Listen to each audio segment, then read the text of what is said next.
Assalamualaikum warahmatullahi wabarakatuh. Perkenalkan, nama saya Ferdi Rifandra, peserta Latsar CPNS Kementerian ATR BPN Gelombang 1 Angkatan 6 Kelompok 3. Pada pembelajaran hari ini, yaitu merupakan agenda ketiga untuk hari keempat. Di sini dalam pembelajarannya dipandu oleh Bapak Nandang Isnandar. Pembelajaran berlangsung secara efektif dan menarik, mulai dari sinkronus maupun asinkronusnya. Dan untuk learning journal kali ini, sebagai pegawai CPNS di BPN atau Kementerian ATR, saya belajar bahwa manajemen ASN menuntut kita tuh bekerja dengan nilai berakhlak, profesional, serta adaptif terhadap perkembangan zaman. Salah satu wujudnya adalah menjadi smart ASN itu sendiri, yaitu ASN yang berintegritas, menguasai teknologi, dan siap melayani masyarakat secara transparan. Transformasi digital di BPN seperti yang sudah kita sebelumnya pembahasan di hari ini, yaitu ada yang sentuh tanahku, ada e-office. Selain itu juga ada KKP. Sentuh tanahku dan e-office sudah dipaparkan oleh teman-teman pada kegiatan sinkronus tadi.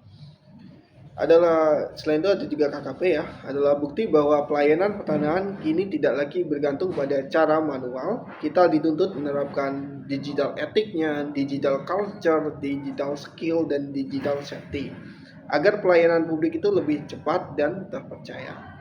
Pada digital etik sendiri, etika digital berarti menjaga integritas, kejujuran, dan transparansi dalam bekerja itu sendiri.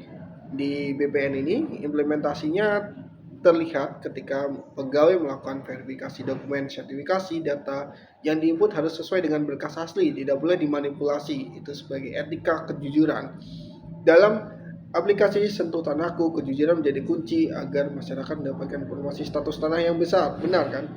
Selain itu, komunikasi dengan pemohon juga harus dijaga, misalnya menjawab pertanyaan dengan bahasa sopan melalui email resmi dari kantor jika memang tugasnya sebagai operator tersebut. Inilah wujud akuntabilitas dalam manajemen ASN. Dan ciri smart ASN yang mengedepankan integritas digital.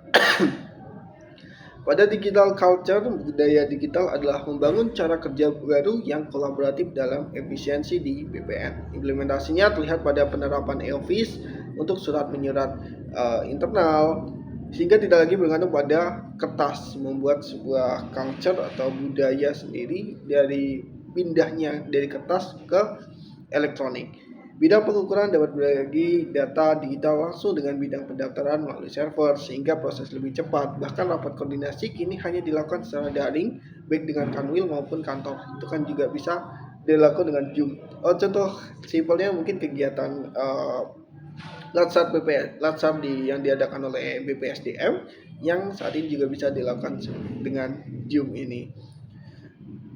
Begitu selanjutnya mengenai digital skill, yaitu keterampilan dalam digital ini. Dan manajemen ASN-nya, keterampilan digital menjadi modal utama ASN untuk meningkatkan kualitas pelayanan yang ada. Implementasinya misalnya menguasai aplikasi dari KKP, sebagian ada e-office, sebagian ada juga kalau saya di bagian saya di bagian pengadaan, kemudian membuat SIPT dan juga lainnya. Dalam pendaftaran tanah, pegawai juga mampu menggunakan GIS untuk validasi spasial sehingga dapat menghindari tumpang tindih bidang tanah gitu ya. Selain itu, inovasi mungkin bisa menggunakan barcode dan QR code. Keterampilan ini membuat ASN lebih produktif dan menunjukkan kinerja sesuai dengan prinsip manajemen ASN berbasis hasil. Berikutnya ada yang disebut digital safety atau keamanan digital, smart ASN.